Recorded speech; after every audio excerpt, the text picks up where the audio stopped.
Good morning, afternoon, and evening, everyone. Buenos días, tardes y noches a todos. Bienvenidos y gracias por unirse al GAI en el lanzamiento de nuestro informe anual sobre la interferencia de la industria titulado Behind the Labels, tras las etiquetas, la guerra de las grandes empresas alimentarias contra las políticas de alimentos saludables.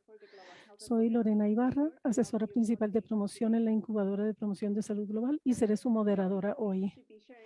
Estamos muy contentos de presentar con ustedes, presentarles a ustedes nuestro informe anual después de haber estado monitoreando y analizando la industria durante este año. Nuestro monitoreo incluyó aportes de todos nuestros socios locales en todo el mundo y hemos podido identificar las tendencias claves mediante este monitoreo para poder identificar algunas de las acciones del libro de juegos de la industria. Es el segundo año que el programa de política alimentaria del GAI publica un informe y esto ha requerido un enorme esfuerzo que está alineado con el objetivo, nuestro objetivo de entender, analizar y prever las tácticas de la industria que retrasan el HPF. Hoy tenemos un increíble panel de personas, defensores de la Argentina, Brasil, India e Israel, que discutirán las conclusiones de nuestro informe aplicadas a sus contextos locales, incluyendo cómo las organizaciones de la sociedad civil han logrado contrarrestar las prácticas de la industria. Las biografías de los panelistas se compartirán a través del chat para que podamos entrar directamente a nuestra conversación. Al final tendremos algún tiempo para unas preguntas y respuestas. Un mensaje, digamos, de tipo logístico es que por favor utilicen la función de preguntas y respuestas para enviar sus preguntas y recuerde que hay interpretación de español y portugués. Esos son los botones que encuentran en la parte inferior de la pantalla. Si tienen alguna dificultad técnica, por favor envíenos un comentario a través del chat. Ahora vamos a escuchar a Claire Wingfield. Ella es nuestra directora en funciones del programa de política alimentaria de la GAI y ella presentará las principales hallazgos y conclusiones de nuestro informe. Claire, te cedo la palabra. Gracias, Lorena. Y como dijo Lorena, bienvenidos, buenos días, buenas tardes a todos. Entonces, este informe se centra en realidad en el intento de la industria de socavar las políticas de etiquetado frontal que han logrado ser muy positivas para promover un ambiente de alimentación sana. En la industria de los ultraprocesados han redoblado sus esfuerzos para socavar estos iniciativas y lo que estamos viendo ahora es que ellos se han dado cuenta que el etiquetado frontal seguramente no va a desaparecer. Entonces lo que han hecho es cambiar su enfoque y lo que hacen es tratar de debilitar y de demorar la introducción de estas políticas. Entonces en este informe lo que tratamos de ver es analizar las políticas y dar recomendaciones a los defensores que desean promover las políticas alimentarias sanas.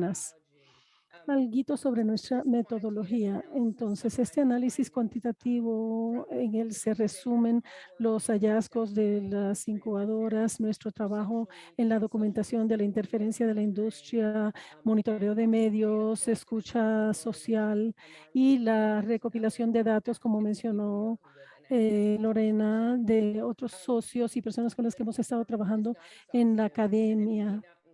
No es un informe exhaustivo y posiblemente no incluya todas las tácticas que utiliza la industria de ultraprocesados, pero sí coloca las estrategias que utilizan estos grupos en todo el mundo. Y si bien no será integral en el sentido que abarque todo, sí nos da una buena idea de cómo está trabajando la industria para socavar estas políticas.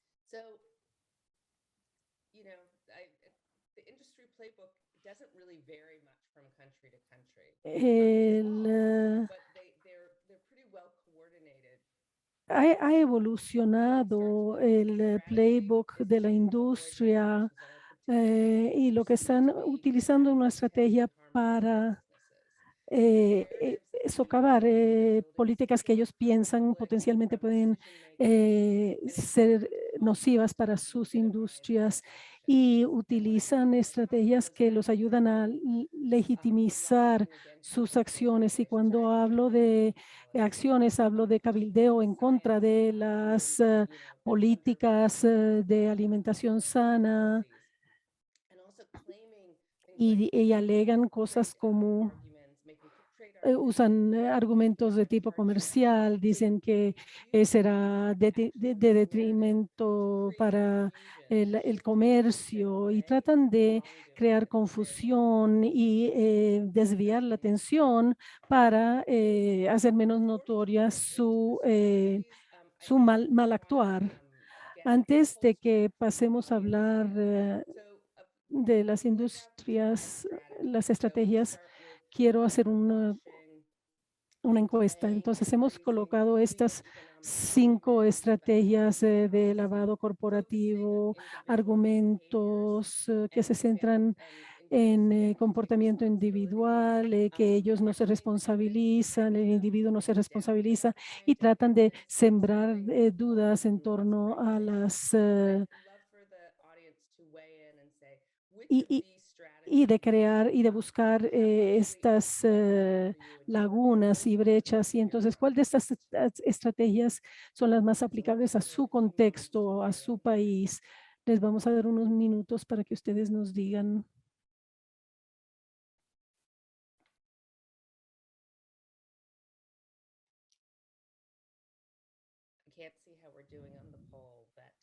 No veo cómo vamos en la encuesta.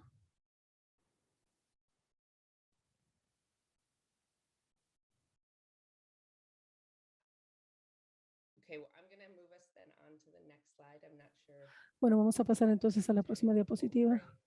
Aquí. Entonces veo todas las anteriores.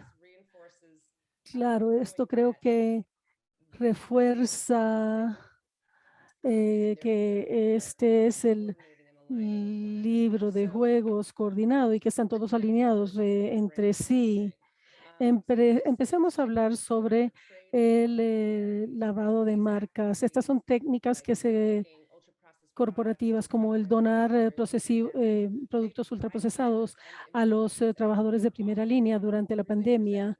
Y esto lo que hacen ellos en realidad es utilizar esto como una estrategia de mercadeo y la industria con frecuencia dedica más recursos a publicitar sus esfuerzos y con ello le quitan el énfasis, digamos, a sus políticas nocivas, distrayendo así, digamos, al público. La siguiente estrategia tiene que ver con un debilitamiento de las políticas,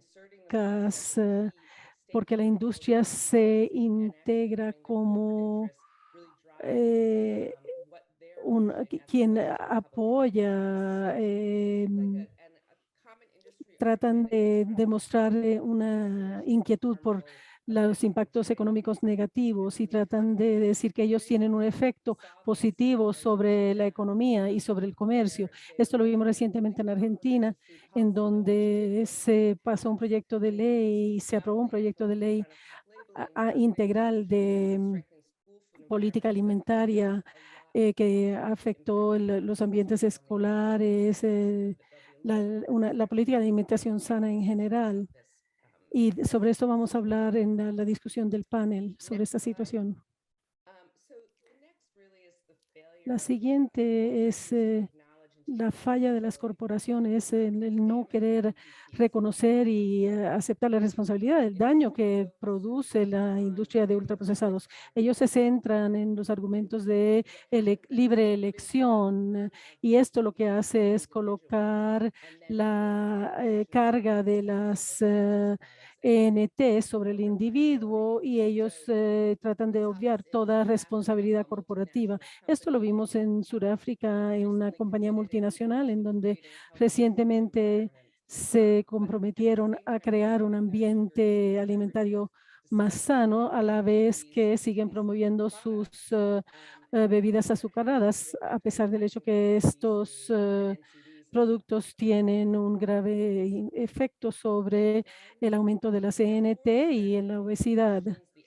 En la cuarta estrategia tratan ellos de sembrar dudas sobre la validez de los datos en el Caribe. Hemos visto a lo largo y ancho de la reunión que la industria ha estado planteando preguntas a la ah, Organización Panamericana de la Salud en cuanto a sus guías dietéticas y sus normas. Y esto lo están cuestionando. Si bien esto ha sido comprobado y hay grandes cantidades de evidencias que es un modelo eficaz. Entonces, otra forma en que trata la industria de socavar la evidencia es de creando grupos fachada que cuestionan los datos y esto se plantean como grupos independientes. Esto sucedió el año pasado en Brasil, en donde estaban analizando un proyecto de ley de etiquetado frontal y había unas asociaciones, grupos comerciales, que era uno de los voceros más anti modelos de perfiles de nutrientes, estaban tratando de debilitar el avance de esta política y obviamente no era esto en el interés de la salud pública, sino en el interés corporativo. Y por último, la industria tratando de buscar mm, lagunas, buscar formas de circunvalar la reglamentación. Nuestro panelista israelí lo va a tratar en Israel, por ejemplo, utilizan factores de distracción, colocando nuevas etiquetas que distraen del etiquetado de alerta.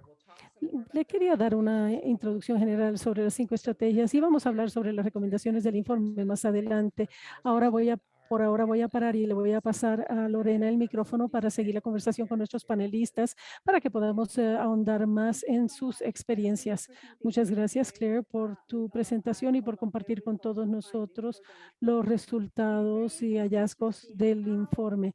Es interesante ver cómo el análisis del informe nos lleva de las acciones que normalmente vemos que utilizan estas organizaciones que los identifican como cabildeo, y estamos yendo un paso más allá diciendo estas no son acciones, en realidad son respuestas a una estrategia de la industria. Y es impresionante ver cómo todos los participantes de todo el globo están ustedes identificando algunas de esas estrategias en sus países y en sus geografías. Entonces, ahora vamos a pasar a la conversación con defensores y académicos, y la idea de esta segunda parte de la sección es tratar de ahondar un poco más en el tema de quienes están en el frente, a qué se enfrentan ustedes, cómo ven ustedes que se materializan estas acciones en sus países. Como mencionabas tú, Claire, una de las estrategias de la industria de productos ultraprocesados es de mantener la reputación de sus marcas y también de sus corporaciones. Y esto ha llevado a diferentes prácticas de lavado corporativo que podemos definir como cuando las compañías y las organizaciones gastan más recursos en publicitar sus esfuerzos hacia un costo, hacia una causa específica y no tratar de minimizar el efecto negativo que tienen sus productos. Un ejemplo típico de este sería el lavado verde que manifiesta, digamos que es como se hacen promesas de tipo ecológico o ambiental y luego no las materializan.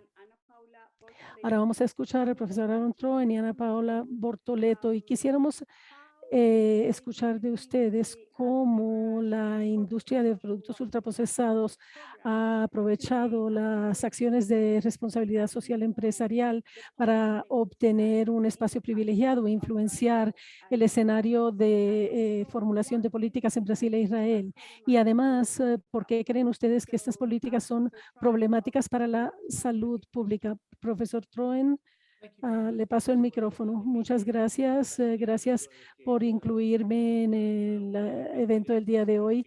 Es interesante ver qué tan ubicuo es todo esto que vemos en Israel, en el resto del mundo. Estoy aquí reemplazando a la profesora Envel, que tuvo que viajar. Ella hubiera querido participar en el seminario y compartir algunas de las experiencias que ella ve como persona responsable que está tratando de impulsar la política del gobierno y quien experimenta directamente las trabas que trata de poner la industria en la medida que pueden ante este intento por formular políticas sanas. Uno de los asuntos que quise decir es que después de se implementó la política FOPL en Israel, dijeron, bueno, nosotros también tenemos niños, nosotros también nos interesa la alimentación sana, al igual que todos los demás, entonces vamos a reglamentar nuestros alimentos y cumplir con las intenciones de las políticas. Y de hecho se han tomado algunos pasos en esa dirección, pero además de eso, han empezado unas campañas de educación pública. Vamos a ayudarles a educar a sus hijos a que coman más sano. Les vamos a tener un programa, vamos a tener un chef y les vamos a enseñar a ustedes, los padres, la preocupación que tienen de lo que van a comer sus hijos y con qué facilidad pueden ustedes preparar estos alimentos sanos. Y entonces en este programa muestran cómo se preparan alimentos. Obvio que uno no puede argumentar contra el valor nutritivo de esta comida, pero sí están tratando de formar el mercado, de tratar de hacer que los niños se vuelvan como adictos a estos productos y generan una confianza con la marca y esto lo mercadean de esta forma. Entonces, en este espectáculo, en ese show o programa muestran, por ejemplo, salsas ya preparadas y no cómo preparar la salsa en el hogar uno mismo. Entonces, básicamente lo que están haciendo es tratando de atraer y hacer que las familias y los menores quieran consumir estos productos. Y entonces no es que, esa es parte, digamos, de la estrategia. Es un poco ambivalente o ambigua que utilizan como estratagema de mercadeo. Si usted de verdad quiere apoyar la dieta sana, haga que el chef prepare comida a partir de alimentos y no que prepare comida a partir de alimentos procesados. Entonces, obviamente está también el argumento de la seguridad alimentaria. Israel tiene un gran problema. El gobierno tiene que dedicar muchos fondos a esto. Entonces, los bancos de alimentos son muy importantes y ellos reciben obviamente donaciones de las corporaciones. Esto le genera un beneficio tributario a la corporación. Pueden salir de su exceso de producción. No tienen que pagar el impuesto por tener que botar alimentos ya de fechas vencidas y además obtienen obviamente una buena puntos a favor para su reputación por estar donando alimentos. Entonces, donde aquí hacemos una relación entre los grupos socioeconómicos más bajos y el poder corporativo, es que están resistiendo los ataques contra las bebidas azucaradas, utilizando los argumentos diciendo que son alimentos sanos que su electorado, sus bases necesitan. eh, y ellos han podido, estas corporaciones han podido adquirir una goodwill, una buena reputación entre estos grupos sociales y estos alimentos que están proporcionando ellos son, además de las comidas básicas, también comida chatarra, porque ellos dicen estos pobres niños también deben poder disfrutar de comida de dulces y gracias, profesor Troen, muy importante todo lo que ha compartido con nosotros, pero me gusta mucho el argumento de que ellos compran el goodwill, compran la buena reputación y tratan de generar confianza entre este público. Ahora quisiéramos, Ana Paula, escucharte a ti. Hola, gracias. Bueno, yo diría que desafortunadamente nosotros tenemos una práctica muy similar aquí en Brasil en el programa de educación sobre nutrición. Tenemos en asocio con el gobierno local. Ellos proporcionan estos programas dentro o dan estos programas dentro de las escuelas y promueven sus marcas entre los niños y los maestros diciendo que ellos están construyendo o aportando soluciones y no que son parte del problema y que el problema está a nivel individual y que tenemos que enseñarle a la gente a comer correctamente y esto va a resolver todo el problema. Yo también quisiera resaltar la problemática de la situación social a la que nos enfrentamos nosotros aquí en Brasil.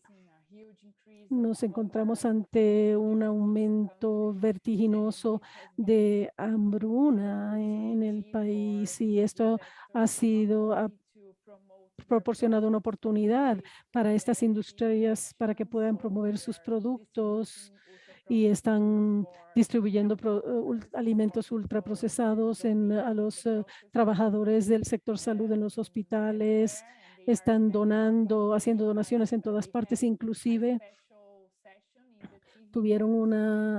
tenían una sección especial en el noticiero televisivo para ellos mostrar cómo están participando en la solución y cómo están ayudando en este proceso. Y aún más intrínseco en las políticas aquí en Brasil, tenemos que esta situación de nuevas leyes que relacionadas con donaciones de alimentos y esto obviamente aumenta esta problemática de donaciones que se está volviendo parte de los programas sociales aquí y desafortunadamente los programas sociales importantes y estructurales que tenemos y que estaban trabajando muy bien, como por ejemplo, Bota Familia Program, que se extinguieron. Entonces, vemos donde las donaciones se están convirtiendo en el aspecto más importante y lo estructural se está destruyendo. Y yo diría que esta situación coloca a las corporaciones al centro de las políticas sociales y esto es tan problemático para la salud pública porque ellos simplemente están fortaleciendo sus imágenes como empresas que hacen el bien y no solo eso, sino que esto les da a ellos licencia para ser parte del proceso de toma de decisiones y si bien obviamente están conectados al poder político, están creando un ambiente en donde ellos son necesarios para el bien común, por más que estén promoviendo productos ultraprocesados y contaminando el ambiente. Y también podemos ver eh, donde el lavado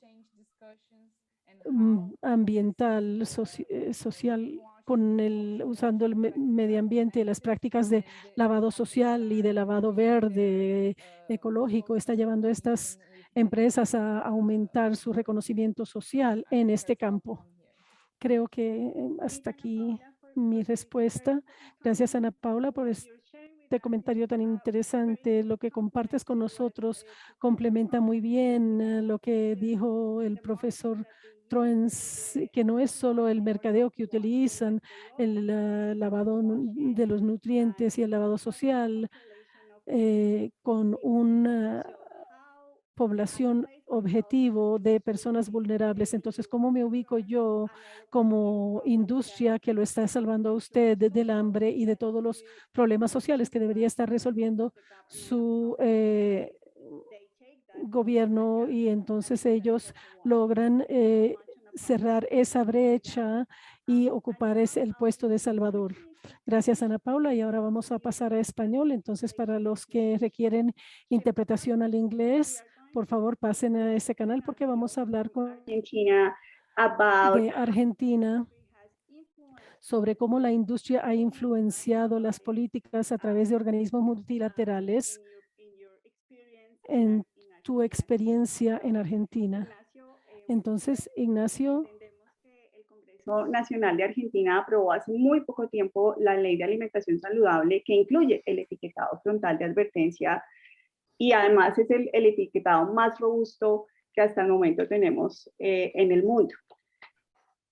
También entendemos que el esfuerzo y la oposición por parte de la industria de productos comestibles ultraprocesados fue muy fuerte en el caso de Argentina.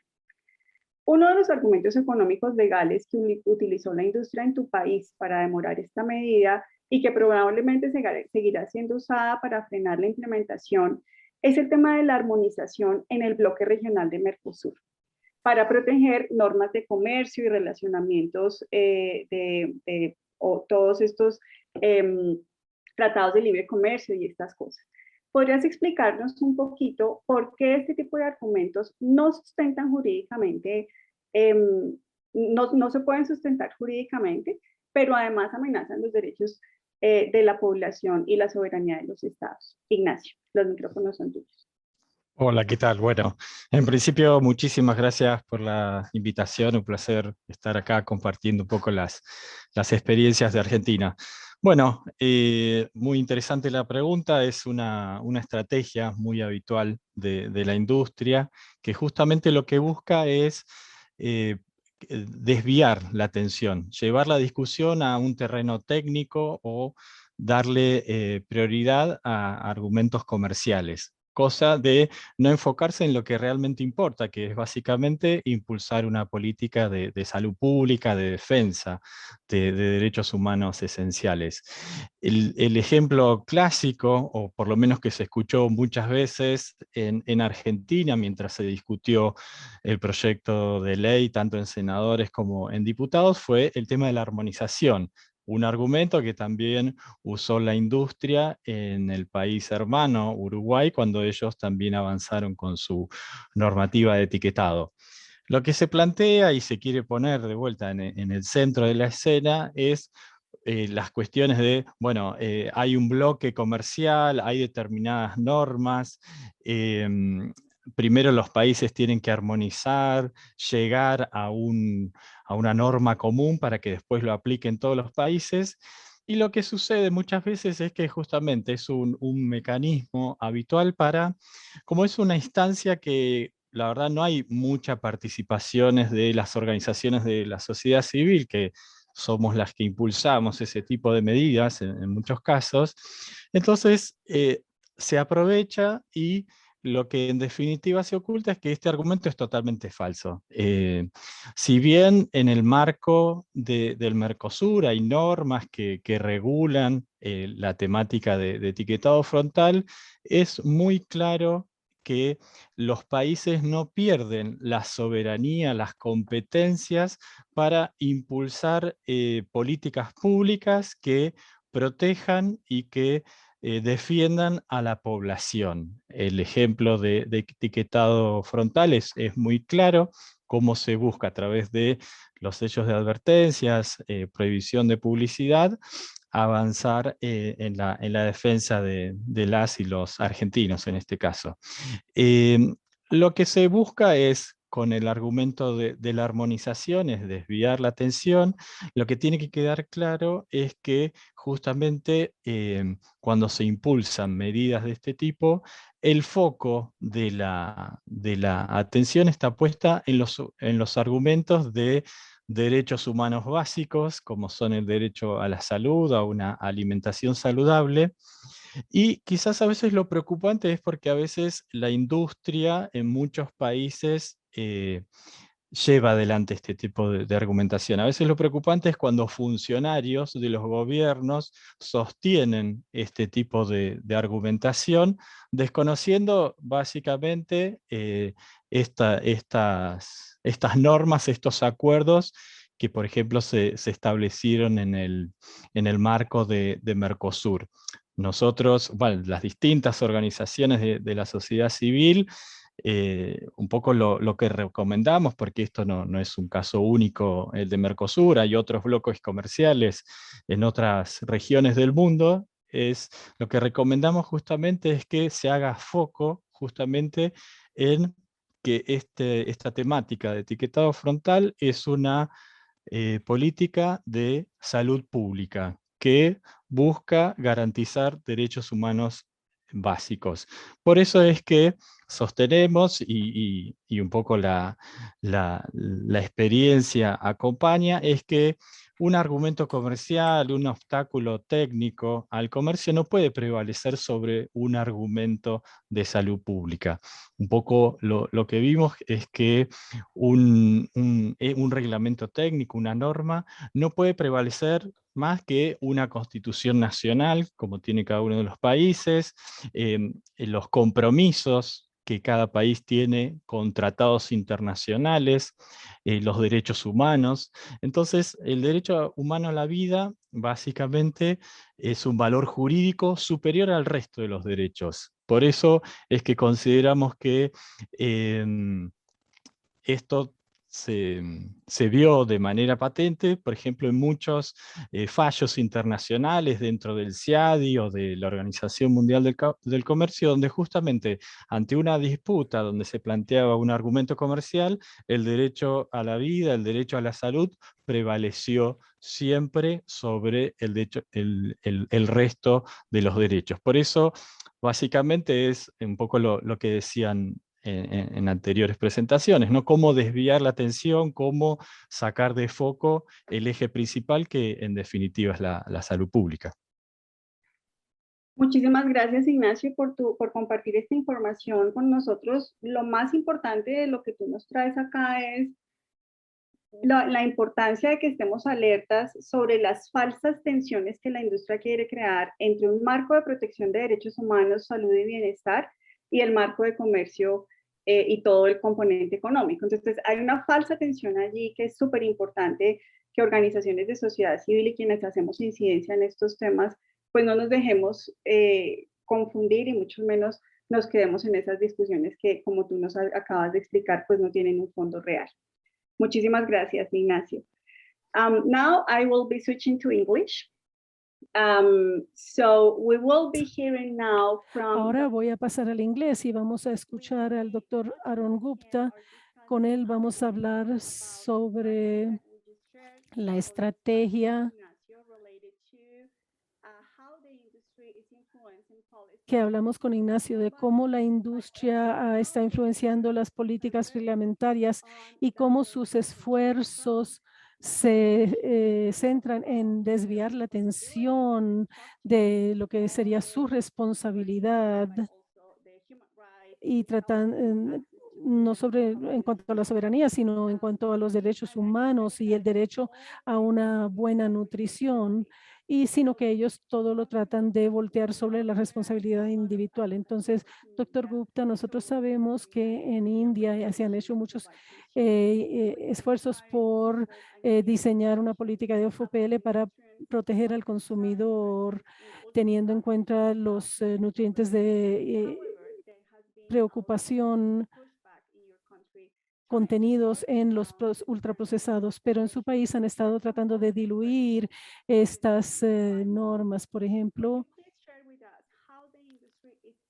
¿podría usted compartir con nosotros cómo la industria ha influenciado el grupo regulatorio que está tratando de proteger sus intereses y cómo usan argumentos de preferencia de consumidor y de sabor?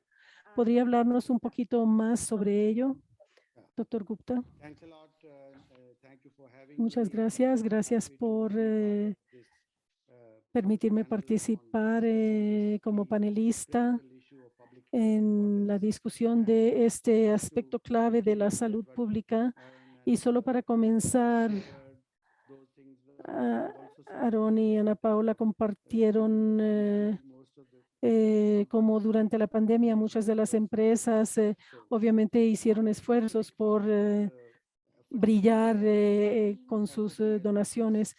En el aspecto específico del etiquetado frontal encontramos nosotros aspectos importantes que no creo que sean nuevos, pero hubo 2 reuniones de grupos de interés. Yo detesto ese término stakeholder, grupo de interés, porque coloca a todo el mundo bajo la mesa. Y el tema que dominó en esta reunión fue la industria alimentaria. Entonces, del panel de 28 miembros en este grupo, estaban todas las industrias representadas. Entonces, en la primera reunión se sugirieron 3, 4, 5 veces, umbrales 5 veces mayores. Y luego se trató el tema de los nutrientes positivos. Afortunadamente, también la Organización Mundial de la Salud participó y ellos lograron cambiar un poco la narrativa, planteando la importancia, digamos, de la salud de la sociedad civil, el interés de la sociedad civil. Se escribieron cartas, se recurrió a los medios, se habló de incidencia. En la segunda reunión hubo un pequeño cambio, pero en últimas, cuando se tomó la decisión, cuando se tome la decisión final, va a ser difícil decir que todo está bien. Obvio, se tomaron algunas decisiones, como por ejemplo, el Instituto de Manejo se debe diseñar, de administración del gobierno debe diseñar el etiquetado. Hay un aspecto que tiene que ver con los nutrientes positivos y hay algunos aspectos que ellos todavía van a seguir permitiendo, algunos ingredientes que van a seguir permitiendo, y nosotros obviamente nos vamos a oponer, y porque también se oponen los expertos. Obviamente que el conflicto de interés es una gran parte de este proceso. Tenemos un grupo de trabajo que es parte del Comité Asesor Científico, una organización europea que se llama Choices International. Seguramente muchos de ustedes los conocen y ellos son patrocinados por Unilever. Obviamente ellos dicen que ellos no les pagan a este comité asesor, pero hay 5 o 6 miembros que no declaran los conflictos de interés. Entonces el asunto queda ahora en manos del panel científico de la Autoridad de Seguridad Alimentaria. Y ahí el presidente tiene que decidir sobre estos puntos claves. Nosotros estamos ejerciendo presión. En enero o febrero debemos recibir los requisitos del etiquetado que van a venir de este Instituto de Administración. Entonces, por ahora todavía no sabemos. Tenemos la industria que está ejerciendo presión sobre la Autoridad de Seguridad Alimentaria. Muchos de ustedes, muchas personas me dicen, ¿por qué te estás pegando la cabeza contra la pared si la Autoridad de Seguridad Alimentaria está conformada por la industria y no de personas que defienden el interés público? Entonces estamos mirando estas autoridades en otros países y cómo los gobiernan y cómo los administran. Otro asunto que quisiera tratar, que considero un aspecto clave, es el movimiento de comer correctamente, de alimentarse correctamente. El regulador de alimentos está manejando esta campaña y eso no es parte de su trabajo, y obviamente sus socios son los socios miembros de la industria de ultraprocesados. Entonces, no sé a cuántas personas llega esta campaña, pero sí le dicen a la gente que deben comer correctamente. Yo no he visto a nadie que les diga qué es lo que es poco saludable, lo que no deben comer. Entonces, hace un par de días estuvieron celebrando, endosando, promoviendo un producto. Y entonces hay mucha gente que dice, sí, es la gente la que debe decidir lo que van a comer. Entonces, ante este mismo argumento, yo diría que si la industria está ejerciendo presión, nosotros deberíamos utilizar el mismo argumento de dejar que la gente escoja. Entonces, nosotros colocamos el etiquetado y que sea la gente la que decida. Es así que atacaría yo o asumiría yo este papel. Y es en realidad todo lo que tengo que decir por el momento. Si tienen alguna pregunta, con gusto se las contesto. Muchas gracias, profesor Gupta, por su intervención. Y usted plantea dos elementos principales de análisis. Este horrible término en el que estoy de acuerdo con usted, que es el más horrible, el stakeholder, el del grupo de interés y cómo este está pasando a nivel global. Y esto tiene que ver con un comentario que se hizo en el chat, que no hay coincidencia, no es casual ni coincidental el que el gobierno esté inmiscuido con las grandes industrias de ultraprocesados, porque son socios, comparten la gobernabilidad, la gestión, si así lo podemos llamar. Gracias, doctor Gupta, por su intervención. Y ahora vamos a pasar a nuestra tercera estrategia, que es parte de lo que usted mencionó, doctor Gupta, de cómo la industria está desviando la atención de su responsabilidad corporativa a la responsabilidad individual y de elección personal. Ellos están planteando alternativas, soluciones alternativas con medidas de educación, como han mencionado muchos de ustedes, entre otros discursos y narrativas. Esto es algo que se lleva a cabo a nivel mundial y si bien estas medidas son fundamentales para promover ambientes alimentarios más sanos, pero tienen que ser complementados con un paquete de políticas para ser eficaces. Y queremos saber si ustedes han escuchado estos argumentos u otros similares en su país. Entonces, por favor, coméntenos a través del chat y no olviden dejar sus preguntas en el chat para nuestros panelistas. Ya tenemos algunas preguntas y quisiéramos alentarlos a compartir con nosotros otros comentarios y reflexiones en el chat que tenemos del webinar. Ahora vamos a pasar a la estrategia industrial número 4, que es cómo la industria de ultraprocesados está mejorando la imagen y las características de sus productos, tratando de alegar que son buenos para la salud. Y como mencionaron los panelistas anteriores, cómo contribuyen también ellos al medio ambiente, a mejorar el medio ambiente. Aquí, Ana Paula, en el informe hemos resaltado cómo ellos están tratando de plantear los efectos positivos para la salud del medio ambiente de la industria de productos ultraprocesados y están desechando evidencias libres de conflictos de intereses y tratando de sembrar dudas en torno a la evidencia que han planteado los expertos y la academia. Y lo único que tratan es de descreditar, debilitar el proceso de formulación de políticas. Nosotros sabemos que ustedes en Brasil han tenido una experiencia única en la reglamentación redes Rotulagen y cómo han implementado la clasificación de alimentos en la industria de ultraprocesados y cómo tratan ellos de regular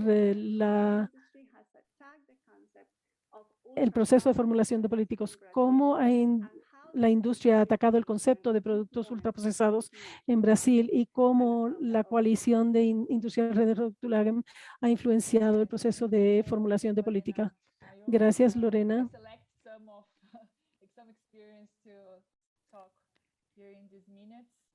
He seleccionado algunas experiencias específicas para tratar en el webinar, pero yo diría que en el proceso de regulación de etiquetado, inicialmente en la industria atacó específicamente el diseño de las etiquetas. Entonces decían que la clasificación no era específica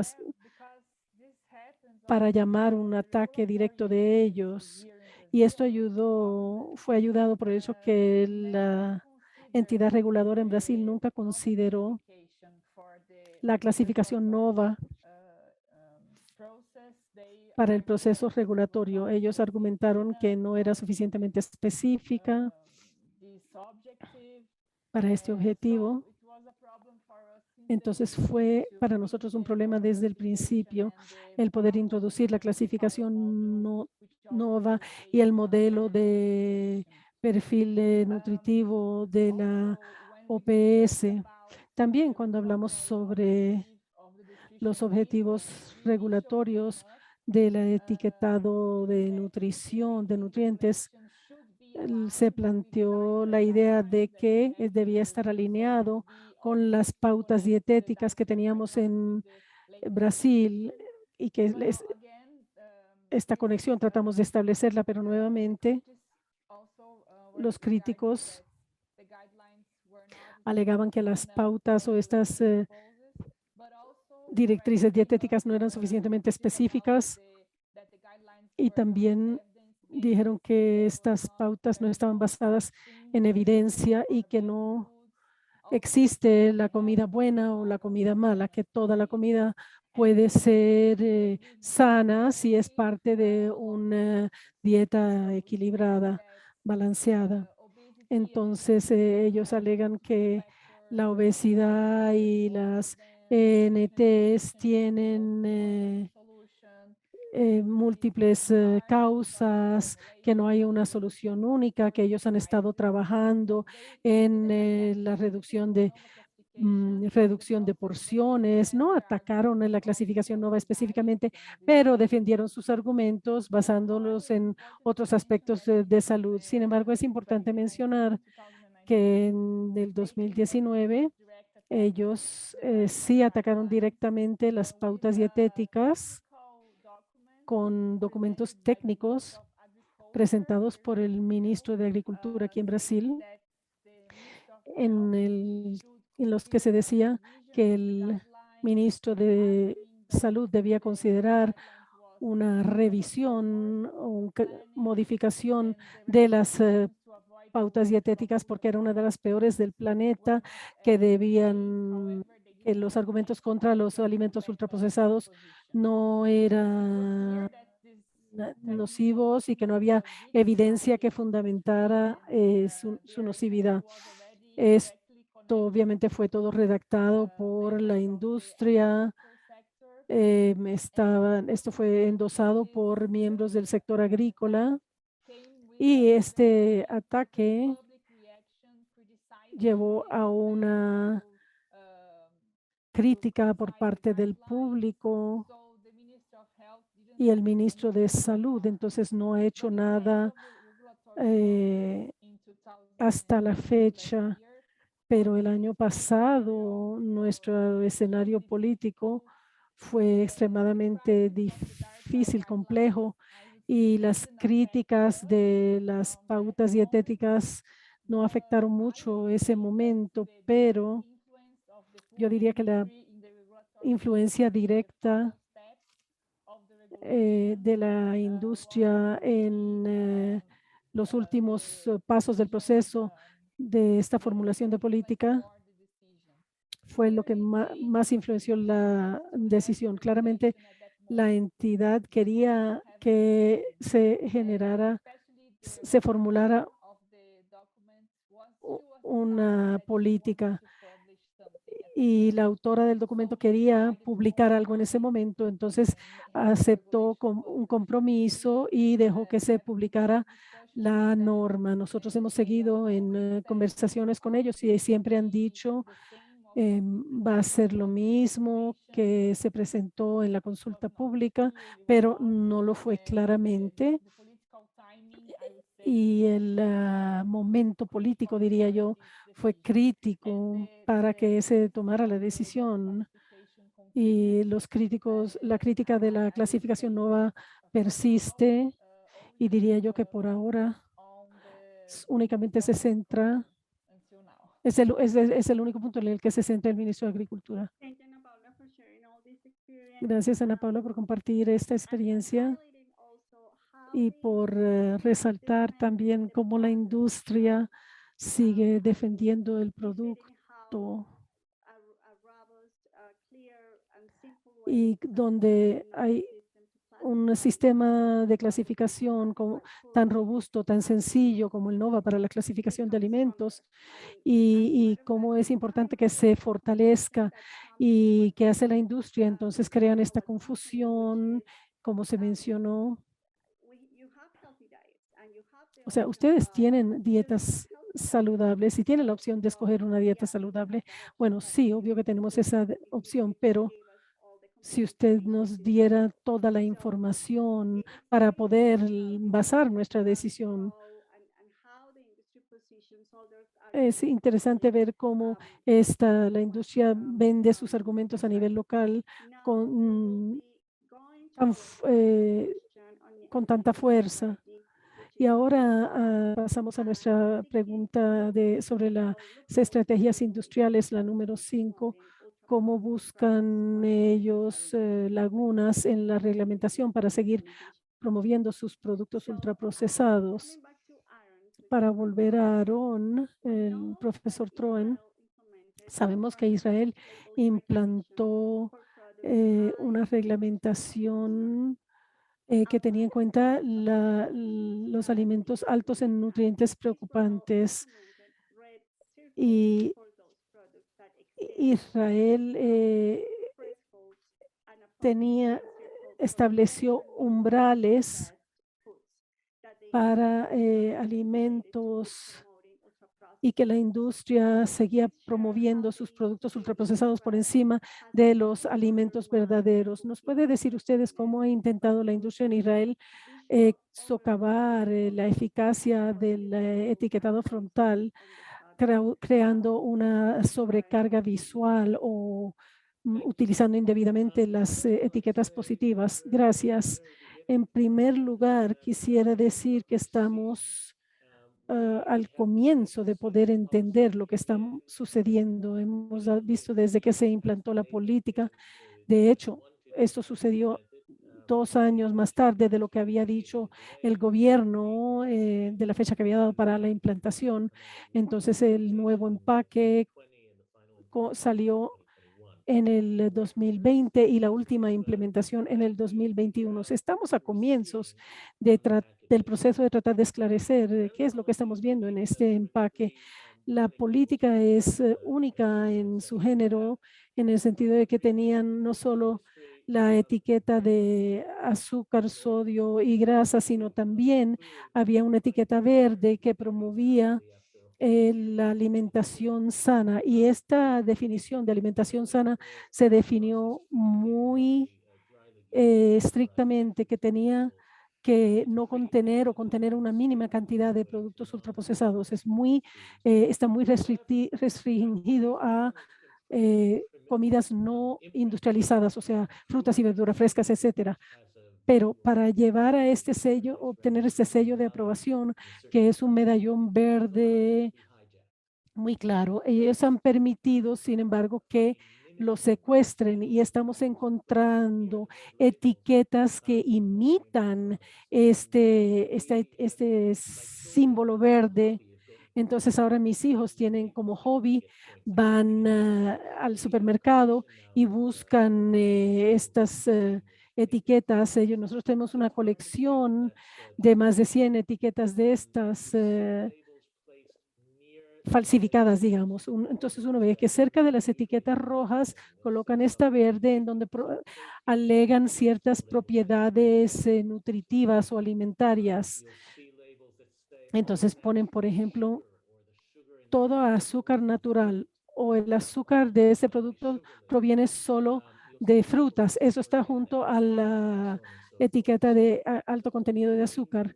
Entonces ven toda una serie de etiquetas que utilizan y lo que hemos hecho es empezar a analizar esto y estamos a comienzos del proceso, pero podemos ver y medir objetivamente lo que tiene que hacer el individuo, el consumidor, para que la etiqueta sea eficaz. Tiene que poderla ver, tiene que entender lo que quiere decir, tiene que ser pertinente a su elección y luego eso tiene que integrarlo a su plan de consideración, precio, sabor y todas las demás cualidades para que usted se dirija hacia una elección adecuada. Entonces, lo que vemos es que esta distracción de las etiquetas le cuesta tiempo, digamos, cognitivamente, lo distrae visualmente y no sabemos en qué medida todavía reduce la eficacia. Claramente está que vamos a tratar de promover y mercadear y aumentar las ventas de productos utilizando una ayuda visual. Hay ejemplos en el informe de esto, pero hay muchos más y estamos tratando de entender en ese momento cómo funciona. Ahora, podría decir que a futuro, en algún momento pronto esperamos poderles hablar al respecto, pero hay otras cosas que están sucediendo en donde la idea de darle al consumidor la autonomía y la información para que puedan tomar una decisión informada basada en su preocupación es una estrategia políticamente viable. Es algo que todos quisiéramos tener, que en una sociedad libre todos pudiéramos escoger por nosotros mismos, pero las personas están interesados en otras cosas, aspectos religiosos y kosher o halam, aspectos ecológicos, aspectos económicos. Y aquí les voy a mandar un enlace de un informe de la división euro del Leverage Show, que es una estrategia de crear una etiqueta que integre el ambiente y la salud humana, o sea, el ambiente del planeta y el ambiente y la salud del planeta y la salud humana.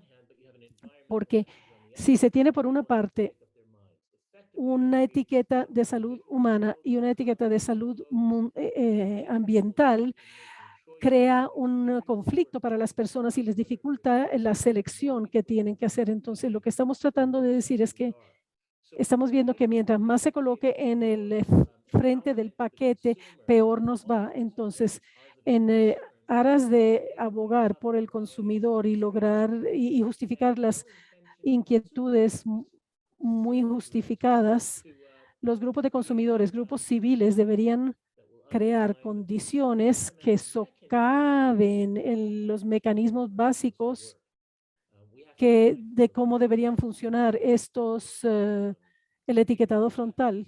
Entonces tenemos que encontrar estrategias de incidencia que nos ayuden en ese sentido. Gracias, profesor Troen, por compartir con usted compartir con nosotros su experiencia y hablar de cómo juega la industria no solo con los símbolos y los colores, sino también la ubicación en el producto y cómo esto termina creando confusión y se relaciona con el mensaje que compartió con nosotros, que sí, la autonomía y la información son importantes y cómo vamos nosotros a superar ese argumento mientras la industria lo está promoviendo con tanto ímpetu. Entonces, ahora, antes de pasar a nuestra sesión de preguntas y respuestas del webinar, quisiéramos darles a cada uno de nuestros panelistas un minuto.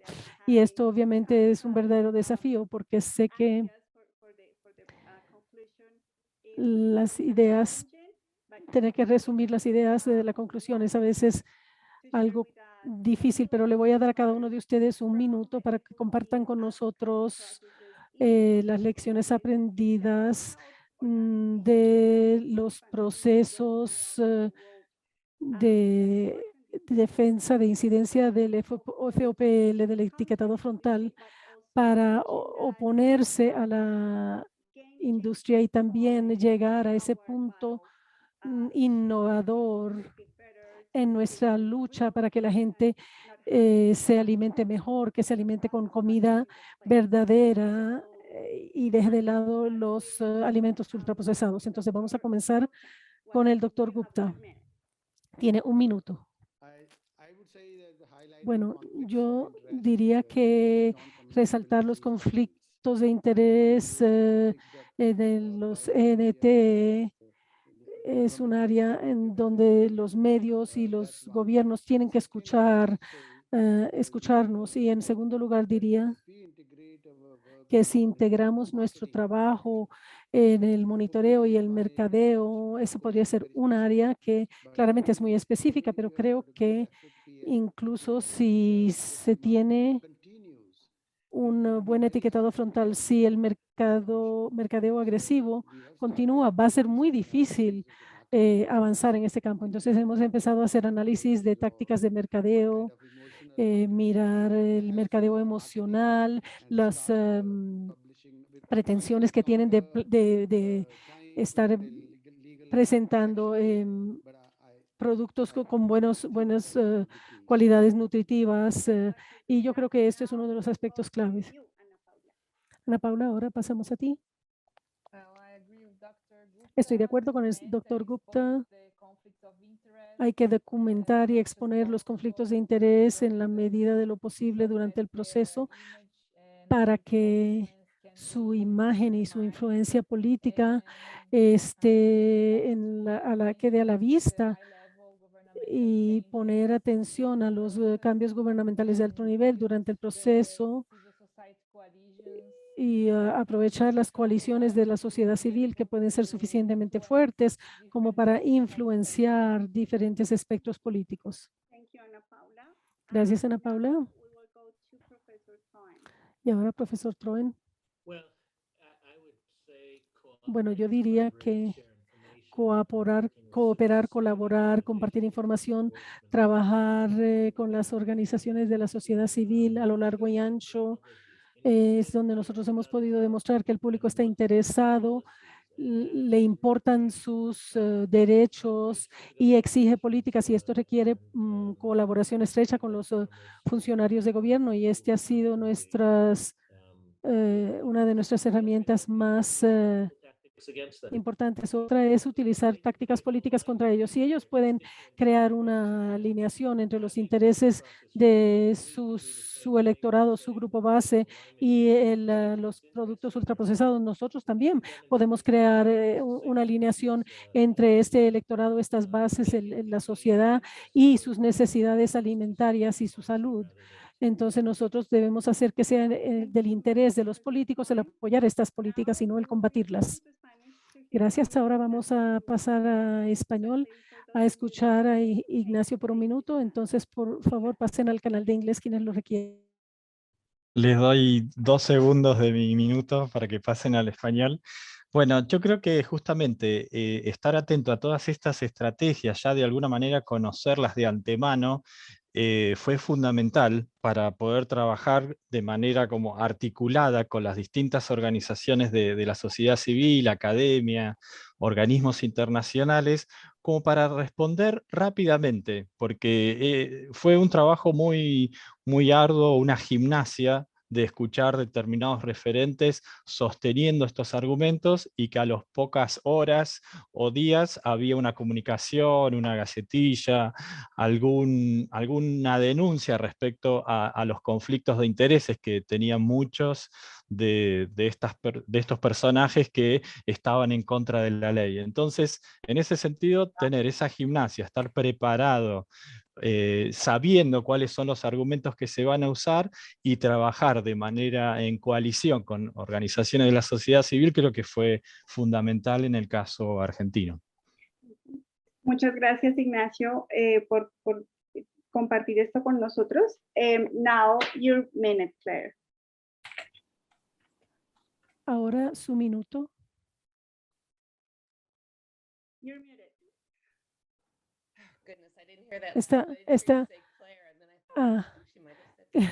Claire. Lo que diría yo es que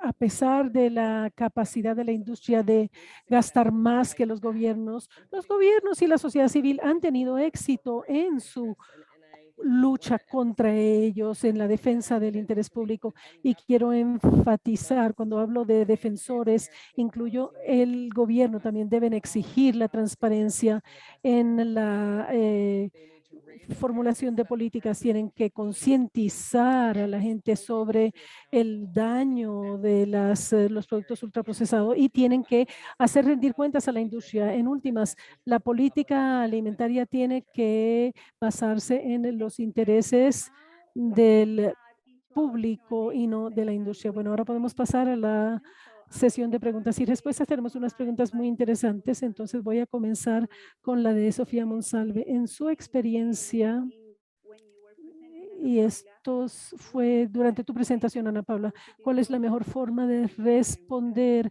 a este lavado social del que hablabas?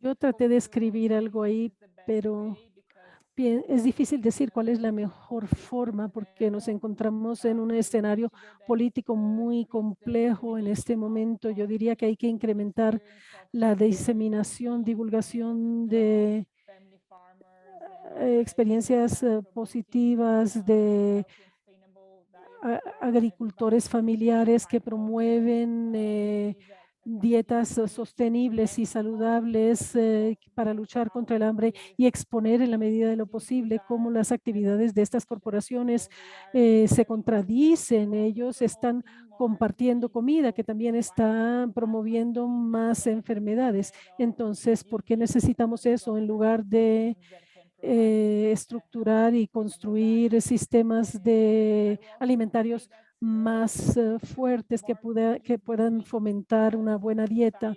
Y yo te diría también que debemos acudir a expertos de la sociedad civil de diferentes áreas de derechos humanos, que se expanda a nivel global y que haya mayor denuncias de este proceso. Gracias, Ana Paola. Y esto encaja muy bien con nuestra segunda pregunta. La industria habla sobre el impacto económico y la falta de factibilidad. ¿Cómo podemos convencer a los políticos de que la industria no es y nunca ha sido una fuente confiable? ¿Quién quiere contestar? ¿Cualquiera? Siga, profesor Troy. A ver, yo voy a hacer un intento. Uno es que hay trabajo de investigación que indica que funciona. Solamente se ve retroactivamente. Entonces, la pregunta aquí sería, ¿qué país es el que se va a atrever a empezar en donde las corporaciones y sus contrapartes en el gobierno tienen que tratar de promover esto? Una cosa es que yo creo que la industria ha aprendido a no embestir de una y confrontar estas políticas directamente, sino utilizar un enfoque más oblicuo. A veces creo que si convertimos la industria en el mal, lo demonificamos, sea que tengan interés en la salud pública o no, eso no importa. Lo que hay es que decidir cuáles son los intereses de la salud pública, cómo los defendemos, cómo los promovemos y cómo eliminamos, cómo integramos patrones sanos, que a la industria le guste o no, eso no nos debe importar. Entonces, a veces lo que tenemos es que obviarlos y cumbalarlos y no tratar de mostrarlos como este dragón malo. Y si hacemos eso, de pronto vamos a tener mayor efectividad a nivel político, digamos, en la implementación de políticas. Gracias, doctor Troen. Tenemos otra pregunta que se relaciona con su punto, profesor Troen.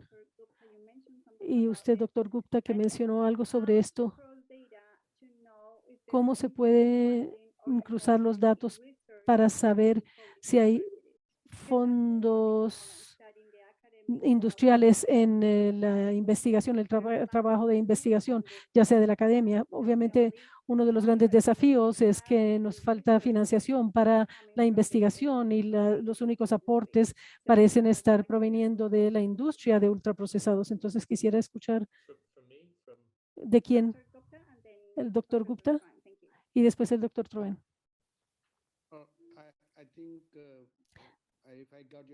Yo creo, si bien le entendí, la industria está financiando la parte de investigación en este campo. ¿Es esa la pregunta? Sí, ¿cómo podemos hacer un cruce de datos para saber qué está financiando la industria y cómo podemos identificar fondos, encontrar fondos para quienes los buscan? Yo creo que para encontrar o determinar que la industria está financiando esto, va a requerir un ejercicio exploratorio. Habría que mirar las páginas web de los programas de gobierno para ver quiénes los financian, mirar las páginas web de grupos en donde se sospecha, digamos, que están siendo silenciados, por ejemplo, los grupos de la sociedad civil, organismos de la sociedad civil, donde sabemos que muchos de ellos están siendo financiados por la industria, ya sea para su trabajo de investigación u otros programas. Yo creo que la sociedad civil o un experto que calla, en mi opinión, se trata de este problema. Un ejemplo reciente fue que la Federación Internacional de Diabetes, que presentó un editorial en el Times de la India, en donde hablan de expertos y colocan las declaraciones de ellos, y todo esto había sido financiado por Unilever. Estas son ideas, creo que nos tienen que llevar a nosotros a estar algo sospechosos. Esa es la mejor táctica, sospechar. Gracias, doctor Gupta. Profesor Troen, ¿quiere agregar algo? Es una pregunta muy importante y muy difícil, y no siempre está claro cómo se puede estar sospechando sin estar paranoico, porque con mucha frecuencia las personas paranoicas lo están, y justificadamente. Y no se trata solo de la financiación. El único conflicto de interés no es financiación, sino hay investigación de la academia que es financiada por la industria, y esto se debe alentar, también motivar, porque hay cosas positivas que pueden resultar, digamos, por ejemplo, en el campo de la tecnología. Le voy a dar un ejemplo en Israel. La tecnología alimentaria y la tecnología agrícola se ve en Israel como una de las nuevas áreas innovadoras de inversión, tanto estatal como privada, y se ha llevado a cabo un gran esfuerzo en el trabajo en donde estoy trabajando yo para recaudar fondos para promover la financiación. Esto va a ser positivo, pero esto obviamente va a crear tensiones con los intereses de salud pública que no son financieros. Entonces, tenemos en las instituciones públicas o en las instituciones privadas que considerar cómo se presentan informes y se publican los ejemplos de financiación del sector privado. Y si bien algunas de las respuestas al etiquetado así en Israel ha sido negativo, y uno se pregunta si son intereses que ha llevado a promover, son intereses privados que han llevado a promover esto, pero hay organizaciones, por ejemplo, la Organización Mundial de la Salud, el Consejo Internacional de Editores de periódicos, revistas médicas, han registrado. Si yo recibo mi salario del Estado, y eso tiene que estar registrado, y se podría exigir que si yo recibo fondos deben publicarse y que deben aparecer en una base de datos. Esto obviamente crea problemas de privacidad, pero por ejemplo, en el caso de las universidades estatales, el gobierno debería exigir que hubiera una política de conflicto de intereses pública para manejar esto. Los académicos mismos deben autovigilarse. Nosotros requerimos especialmente en los departamentos de alimentos y nutrición.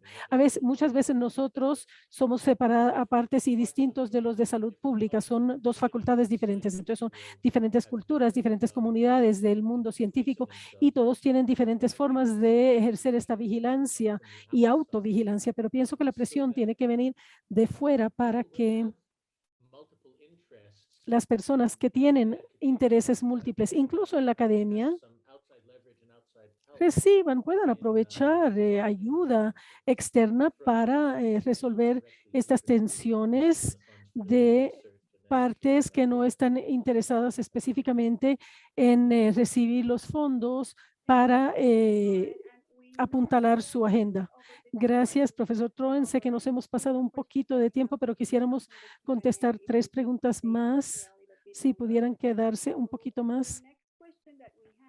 La siguiente pregunta de Soledad Barruti nos dice, yo soy su voz. Yo sé que en Brasil la industria cuestionó la clasificación NOVA, alegando que no eran científicas, sino una propuesta de la política izquierda.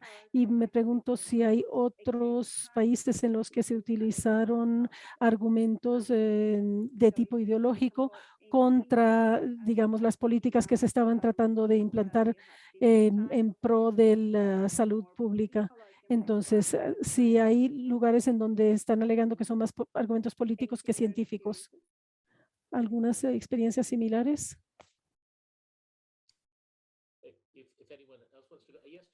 Si alguien más quiere contestar. Bueno, yo ayer estuve en una audiencia parlamentaria sobre el impuesto solar y lo que es increíble es que la comunidad ultraortodoxa, que tienden a ser familias más pobres, sufren de diabetes y tienen un mayor consumo de bebidas azucaradas. Entonces, el impuesto al azúcar, no al impuesto.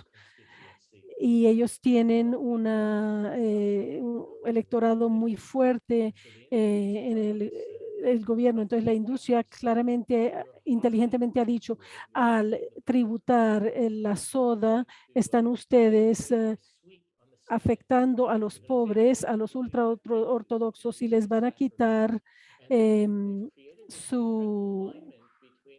dulce que reciben, y han creado una alineación entre los representantes políticos que necesitan esta intervención de salud pública para su electorado y contra la oposición, tratando de decir que el gobierno está yendo en contra de los ultraortodoxos porque odian la religión. Entonces, este tipo de estratagema se utiliza constantemente y estoy seguro de que todos en sus propios países tienen ejemplos similares. Una cosa que diría yo a los defensores, yo escribí un artículo de opinión en el canal para la página web de los ultraortodoxos por un ultraortodoxo que quería que se impusiera esta tributación. Y fue interesante tratar de escribir un artículo científico con tonos religiosos para poder llegar a ese público. En otras palabras, no sé si puedo llegar a ese público. Yo tengo que tratar de hablarle a las personas, dirigirme a las personas fuera de mi base, fuera del electorado, para llegar a comunicar este mensaje de forma políticamente sabia al electorado pertinente. Es un punto muy importante, profesor Troen, que se refiere a nuestra problemática. Sé que ninguno de nosotros es experto en comunicación, pero tenemos una pregunta de alguien que quisiera saber cómo ven ustedes la cobertura de los medios contra esta industria? ¿Qué piensan ustedes que puede funcionar y que no puede funcionar y cómo podemos hacerlo mejor? O sea, somos un poco expertos en comunicar cómo es importante la salud o la alimentación sana, que cómo es importante el impuesto sobre el azúcar. Pero cuando estamos hablando de cómo la industria logra socavar esta formulación de políticas, parece que estamos cortos en cómo comunicarlo. Si hay ideas que tienen ustedes que pudiéramos compartir y buscar colaboración a futuro. Bueno, yo podría decir que desde el punto de vista de nuestra experiencia, la alianza con los periodistas investigativos ha sido crucial para exponer estos ejemplos. E incluso en otras partes de Latinoamérica tenemos excelentes periodistas que trabajan exclusivamente en este tema y los ayuda a poder investigar más a fondo y buscar documentos disponibles de divulgación pública, pero también otros que no son tan fáciles de conseguir, en donde se expone la relación entre el gobierno y las corporaciones. Entonces, muchas veces tenemos que solicitar informes de reuniones llevadas a cabo entre el gobierno y la industria para poderlos exponer. Esto es algo que es muy importante y muchos de ellos han trabajado en este campo. Gracias, Ana Paula. ¿Alguna otra idea de cómo comunicar y concientizar sobre este papel de la industria? Bueno, creo que hemos llegado al final de nuestras preguntas. Ignacio. Bueno, no, complementando un poco lo que dijo Ana Paula, por lo menos lo que vimos en Argentina, que, a ver, a pesar de toda a veces el manejo de los grandes medios respecto al tema etiquetado, el tema en la población siempre tuvo muy buena aceptación. Un poco la comunicación también se centró en denunciar este tipo de manejos, de interferencia de la industria y del accionar de la industria. Pero una vez que de alguna manera está planteado todos los argumentos a favor de la salud pública y la población lo hace propio, es como se construye un sentido común y no fue para nada casualidad que tanto en senadores, en la Cámara de Senadores, como en la Cámara de Diputados fue por amplia mayoría. O sea, la cuestión fue quitarle estos velos, ¿no? Estos argumentos más técnicos. Una vez que se denunciaron los conflictos de intereses, se involucró a los periodistas, se tornó un tema de agenda pública. No digo que automáticamente se impuso solo, pero fue mucho más fácil, me parece, que para los legisladores votar a favor esta ley, ¿no? Porque ya era como de dominio público, no era de un sector o de otro, era de todos, básicamente. Y eso me parece, lograr eso en términos de comunicación, esto que se fue comentando, de atender los distintos aspectos de cómo funciona la industria, la importancia de la salud pública, los derechos humanos, me parece que esto de cruzar varias agendas ayuda mucho y la población en definitiva es la principal interesada y la principal beneficiaria, ¿no? Gracias, Ignacio. Claire.